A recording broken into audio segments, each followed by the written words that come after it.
Fala galera, meu nome é Roberto, você não tá em choque, e hoje a gente vai falar sobre resistência e lei de Ohms baseado na análise de circuitos elétricos. Mas antes disso, puxa a vinheta.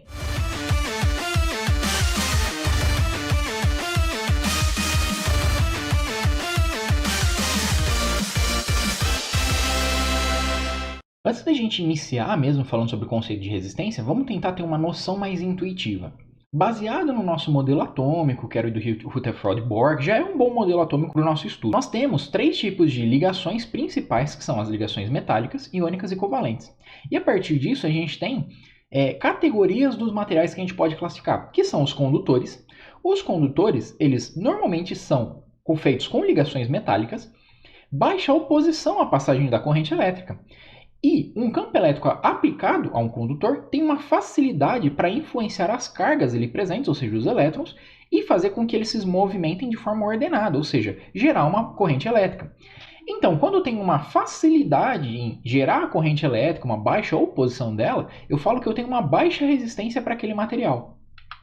Por sua vez, eu tenho os isolantes também. Os isolantes eles são baseados ou em ligações covalentes ou em iônicas. E essas ligações, elas tem uma alta oposição à passagem de corrente elétrica, dado o fato que o campo elétrico tem dificuldade para influenciar essas cargas, tá bom? E se eu tenho uma dificuldade para influenciar essas cargas e com isso uma oposição grande à passagem da corrente elétrica, eu digo que o meu material tem uma alta resistência.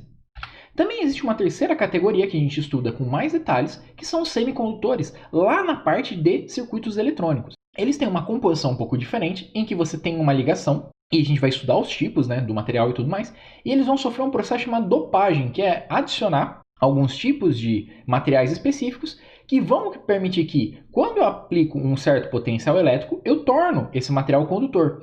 A partir do momento que eu removo esse potencial elétrico, ou eu diminuo a intensidade desse campo, eu tenho uma sobressalência do meu potencial químico interno a esse processo de dopagem, e esse meu material se torna isolante. Então, nesse caso do semicondutor, eu vou ter uma resistência variável. Isso a gente estuda mais para frente com circuitos eletrônicos. No momento, a gente vai estudar mais os condutores e os isolantes, tá bom? Tá, e por que eu tive que dar essa prévia para vocês? Porque é o seguinte, pelo que a gente viu até agora, para usar em circuitos elétricos é bom um condutor, certo? Ele permite uma passagem de corrente elétrica. A questão é que houve um cara chamado George Simon que ele se questionou. Mas qual que seria a relação, então, entre a tensão e a corrente para um determinado material? Então ele pegou um material qualquer e ele foi plotando, ele foi aplicando um pouco de tensão no terminal desse material. Então, visto de um bipolo, como a gente viu na aula passada, esse bipolo aqui representado nada mais é que poderia ser um pedaço de metal ali, um fio metálico, tá? Mas ele pegou numa extremidade, aplicou um potencial positivo, e na outra extremidade aplicou um potencial negativo. E houve uma passagem de corrente elétrica. Então, dado essa tensão aqui, e essa corrente, ele mediu e plotou num gráfico. E aí ele foi fazendo isso para diversos materiais. O que ele percebeu é que existiam certas regiões em alguns materiais que elas não eram lineares às relações entre tensão e corrente. Então você aumentava um pouquinho a sua tensão, aumentava um pouco a corrente, só que na próxima vez que você dobrasse, por exemplo, a tensão, a corrente não ia dobrar necessariamente. Porém, certos materiais, e praticamente todos eles tinham uma região que ela era linear. Alguns tinham uma região maior e outros tinham uma região muito pequena. E ele começou a se interessar por esses materiais que tinham essa região bem definida e linear entre tensão e corrente. Então, se inicialmente eu aplicasse uma tensão de 5 volts, por exemplo, e obtesse uma corrente de 1 ampere, depois dobrando a minha tensão, por exemplo, a 10 volts, eu via nesse material, que era linear essa relação, que a corrente nele também dobrava, ia para 2 amperes. Então, o legal desses materiais, ele apelidou eles de materiais ômicos, é que, dada essa relação linear entre tensão e corrente, eu não precisaria mais ter todos os pontos do meu gráfico, como por exemplo no anterior, em que eu precisava aqui nessa região não linear, saber qual que seria o valor, ou seja, essa constante de proporcionalidade entre tensão e corrente. Nesses materiais, ao qual ele chama de materiais ômicos, essa constante de proporcionalidade era a mesma, independente do nível de tensão e corrente aplicados ao material. Para você achar esse valor, ao qual foi dado o nome de resistência, que é a oposição à passagem da corrente elétrica, dada uma diferença de potencial, basta você pegar pelo gráfico aqui, matemática básica, o cateto oposto, fazer sobre o cateto adjacente, ou seja, achar a tangente desse gráfico. Então essa tangente ela vai ser o seu valor de resistência. A partir disso, ele elaborou a famigerada lei de Ohm. A lei de Ohm ela nada mais é do que a tensão sendo igual a uma constante de proporcionalidade que a gente chama de resistência multiplicado pela corrente. Então, uma vez que eu aumento a minha tensão, dado a minha resistência fixa, a minha corrente ela vai subir. E o contrário também é válido. Então, percebe que a resistência, além de ser uma propriedade do material, ela pode ser encarada para materiais ômicos como uma constante de proporcionalidade. Perceba que todos os materiais vão ter resistência, tá? Que é uma relação entre tensão e corrente.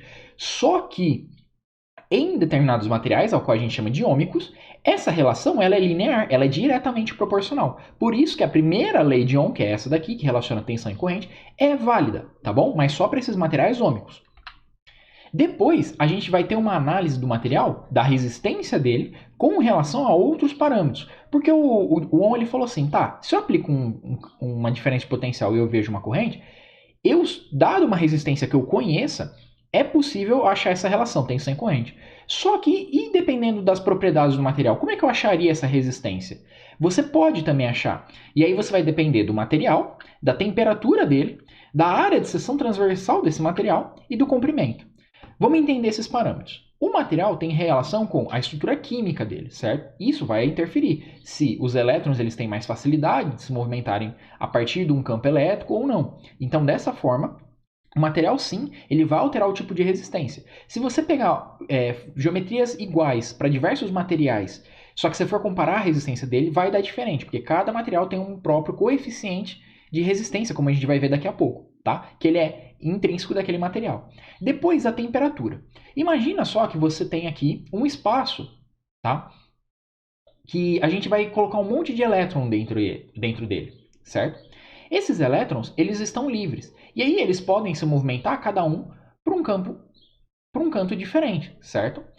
Isso daqui é, por exemplo, a teoria do mar de elétrons para ligações metálicas. Mas até mesmo em ligações químicas a gente vê que existem elétrons que ficam ali perdidinhos. Só que devido ao tipo de ligação pode haver mais elétrons livres ou menos elétrons livres nessa transição. Perceba que, uma vez que você injeta calor nesse sistema, ou seja, você vai, de certa forma, aumentar a agitação dessas moléculas, porque elas ganham energia e convertem isso em energia cinética, elas começam a se movimentar cada vez mais rápido. Com isso, você tem aumento da temperatura, que é o grau de agitação dessas moléculas. Então, olha só, se você tiver um material em que esses tipos de elétrons ou moléculas elas estão extremamente rígidas ali, devido à ligação e você dá calor para elas, elas começam a ficar agitadas e começam a se desprender. Então esses elétrons começam a se desprender das camadas de valência. Quando você aplica um potencial aqui, eles são mais facilmente orientados pelo campo elétrico e geram a corrente. Por sua vez, se esses elétrons eles já estão livres, já é da natureza deles estar livres, você dá mais calor, você injeta energia nesse sistema, eles ficam tão desordenados e tão agitados que mesmo você jogando no campo elétrico, não é suficiente para você ordenar ou endireitar esse sentido de movimento deles. Então, meio que você tem uma dificuldade, mesmo você colocando um potencial, esse calor ele atrapalha, porque ele vai aumentar tanto a agitação dos elétrons que você não vai conseguir orientar eles. Então, a sua resistência ela pode aumentar. Ou seja, baseado na temperatura, a resistência, dependendo do material, pode subir ou aumentar. Para metais, normalmente quando você cede calor, você dá calor para eles, você aumenta a resistência deles, tá bom? Também tem a área de seção transversal. Imagina que esse cilindro aqui, ele é um fio, tá? Um fio de cobre, de alumínio, qualquer coisa. Poderia ser um paralelepípedo, poderia ser uma forma prismática, não importa. Nesse caso, eu peguei um cilindro só para exemplificar. Se você pega em relação longitudinal dele e corta um plano, de forma a você gerar uma área aqui de corte que é perpendicular ao comprimento certo dessa figura, você vai ter o que a gente chama de área de seção transversal. Imagina que você tem vários elétrons aqui e eles estão fluindo ordenadamente no nosso modelo convencional do positivo para o negativo, né? Eles estão vindo nessa direção. Então você vai ter essa camada aqui de elétrons passando nessa área num determinado intervalo de tempo. Perceba aqui, conforme maior for essa área, menor a chance dos nossos elétrons que eles estão para lá e para cá, mais eles estão sendo levados pelo campo elétrico, mas eles ainda estão tentando se agitar. Se maior for essa área de seção transversal, menor é a chance dele colidir com as paredes. E as paredes elas são uma analogia que a gente faz a outros tipos de átomo, ou seja, troca de energia. Então, se eu aumento a área de seção transversal, melhor é a minha corrente, mais ordenada ela é. Então, minha resistência cai. Por sua vez, o comprimento desse meu material, por exemplo, esse cilindro metálico. Se você aumenta ele, o que vai acontecer? O percurso da sua corrente vai ser maior. Então a chance dessas moléculas agitadas ficarem batendo aqui na lateral vai ser maior. Então a sua resistência vai aumentar com o comprimento do material. O Simon, ele percebeu isso, ele falou assim, nossa, tem uma relação. E ele começou a medir essas relações e chegou nessa fórmula, em que a resistência do seu material, partindo de propriedades geométricas, é igual a uma constante que a gente chama de resistividade, dada em ohms metro, multiplicando o comprimento sobre a área de seção transversal. Lembrando que a área de seção transversal é isso daqui, tá bom? Então, se for, por exemplo, um cilindro, você tem que pegar aqui o raio, fazer aquela forma. A área é igual a π vezes raio ao quadrado. E aí você vai achar essa área de seção transversal. Tudo dado em metros quadrados, essa unidade do sistema internacional. E o comprimento, por sua vez, é dado em metros. Então perceba a relação. Uma vez que, tendo como fixo aqui uma constante do nosso material, se eu aumentar o comprimento desse material, a resistência, por sua vez, ela vai aumentar. Se eu aumentar a área de seção transversal, por sua vez, a resistência ela vai diminuir. E faz sentido com a nossa explicação anterior. Então, essa segunda lei de Ohm, ela é válida para materiais ômicos. Porém, lembra que eu falei que varia com a temperatura? Existe uma aproximação que é utilizado para determinados tipos de liga ou substâncias, como está aqui listado, em que, dado uma resistência inicial do seu material, depois de um processo de elevação ou decaimento de temperatura, em que você vai calcular essa variação de temperatura, que é a temperatura final menos a temperatura inicial, você vai jogar dentro dessa fórmula e você vai obter a resistência final do seu material depois dessa variação. Então olha que legal, você pode pegar, por exemplo, um fio de cobre, e você fala assim, inicialmente eu estou com esse fio a 30 graus Celsius, e ele tem uma resistência, sei lá, vamos supor, de 1 ohm. Depois, quando esse fio ele chegar em 60 graus Celsius, qual que vai ser a resistência dele? Tem como você prever. Acontece que é o seguinte, como essa relação entre temperatura e resistência ela fica variando um com o outro, é muito difícil de você achar. Normalmente você precisa de gráficos para isso. Só que uma boa aproximação para aplicações simples é essa fórmula. Então a sua resistência final após a variação de temperatura é a sua resistência inicial multiplicado por 1 mais uma constante alfa, que é uma variação de graus Celsius a menos 1, vezes a sua variação de temperatura, tá? Essa constante alfa, ela depende de cada material. E a sua nova resistividade final, ela está associada aqui na tabela baseado no seu alfa, tá? Do seu novo material, tá? Que você tem que utilizar. Então, depois que a gente estudou essa parte de resistência do material, que é a oposição dele à passagem da corrente elétrica, viu parâmetros de geometria e de temperatura, a gente entra em uma outra grandeza, que é a condutância, ou G. A condutância, enquanto que para o símbolo de resistência a gente utilizava o ômega, e eu acho que você já viu ele em algum outro lugar. Para a condutância, a gente usa um outro símbolo que seria o ômega inverso. Ele, por sua vez, é chamado de Siemens. E a condutância nada mais é do que uma razão de 1 sobre a resistência. Para que a gente utiliza a condutância? Ela vai ser utilizada mais futuramente em quadripolos. E ela também é utilizada quando a gente precisa calcular resistência em algum circuito, só que está difícil de você calcular ela, seja porque a matemática ali impede alguma coisa, e você pode fazer uma substituição matemática e você gera e trabalha com a condutância. Tá? Então você tem essas especificações. Mais para frente a gente vai utilizar ela com mais eficácia. Apenas estou apresentando ela para vocês nessa aula.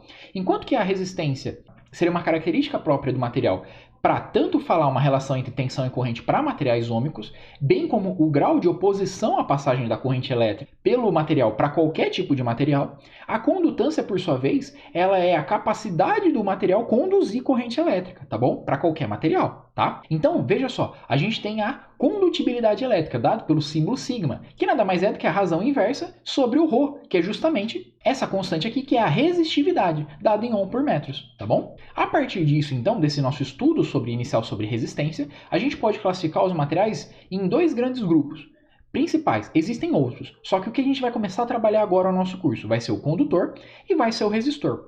O condutor vai ser um elemento ideal utilizado para a gente ligar os bipolos, e ele vai ter resistência nula ou condutividade infinita.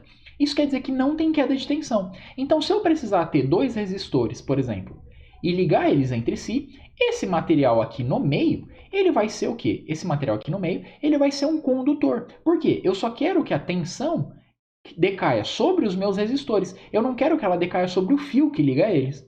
Existem materiais que são melhores condutores do que outros. que são, por exemplo, o cobre, o alumínio e o ouro. Você vê isso daí em, por exemplo, placas-mães, você tem ali os pedacinhos de ouro nas ligações, porque ele tem uma boa condutibilidade. O cobre é muito utilizado, principalmente por causa do preço, que é mais baixo, o alumínio também. Então, esses materiais, idealmente, a gente vai assumir que eles têm resistência nula e condutividade infinita. Eles têm resistência nula na prática? Eles sempre vão ter uma resistência dado por essa fórmula aqui, da segunda lei de Ohm, tá bom? E a partir disso, se você quiser calcular, por exemplo, a queda de tensão real sobre um fio, é possível. Mas na nossa análise de circuitos, os nossos condutores, eles sempre vão ser ideais, ou seja, não vão ter resistência, tá bom? Por sua vez, o resistor, ele vai ser um material que vai obedecer à lei de Ohm, ou seja, ele vai ser um material ôhmico. Então, dessa forma, eu tenho a relação que tensão é igual a resistência vezes a corrente elétrica, em que a resistência é uma relação de proporcionalidade nesse caso. Além da nossa definição física para qualquer material, que ela é o grau de oposição da passagem de corrente elétrica, nesse caso ela vai ser uma relação linear de proporcionalidade entre tensão e corrente para o material ôhmico, tá? Deixar bem claro isso. E também é possível calcular a resistência baseado nos parâmetros geométricos. Também é possível aplicar aquela aproximação linear de temperatura, dada a condição que o material ou o fabricante não fale outra coisa para você, tá? Lembrando que isso daqui é uma aproximação. Mas a lei de Ohm, a primeira e a segunda, elas sempre são válidas para os materiais ôhmicos, tá bom? Bem, como exemplo de material que a gente usa como resistor, bem comum, é as resistências elétricas do chuveiro. E aí, na próxima aula, a gente vai entender um pouco mais como elas funcionam. Mas perceba que, como eu já adiantei em outras aulas para vocês, o resistor, aliás, além de fazer uma relação entre tensão e corrente, ele vai dissipar energia na forma de calor, que é como a gente usa, por exemplo, em resistências de chuveiro, aplicando uma diferença de potencial, em que há uma passagem da corrente elétrica e uma dissipação de energia na forma de calor, tá? Que a gente usa para o nosso banho, por exemplo. Uma coisa que eu vou salientar para vocês. Visto da parte de circuitos elétricos, é isso. Na parte de eletromagnetismo, a gente estuda algumas coisas com mais calma, porque nem sempre, nem para todos os materiais e formas geométricas, essa lei aqui, segunda lei de Ohm, é válida. E a primeira lei de Ohm, ela tem algumas características que a compõem. A primeira lei de Ohm, se você for pegar num livro de eletromagnetismo, ela não aparece dessa forma. É necessário fazer algumas considerações. Para o nosso cálculo de circuitos elétricos, dado aquelas condições que eu dei na primeira aula para vocês, é mais do que suficiente. Essas duas leis elas atendem bem a gente e também na prática elas vão servir. Porém, em eletromagnetismo a gente vai ver de uma forma um pouco mais abrangente, um pouco mais difícil, por assim dizer, tá bom? Que é um pouquinho mais profundo o conhecimento. Bem, mas isso daí é assunto para outros capítulos, tá? No momento, apenas entenda o que é condutor e o que é resistor. Eu espero ter ajudado vocês nessa aula. Qualquer dúvida, deixa no comentário. Deixa o seu like se você gostou do vídeo e acesse o nosso blog para sempre estar recebendo novidades, tá bom? Muito obrigado e até a próxima aula.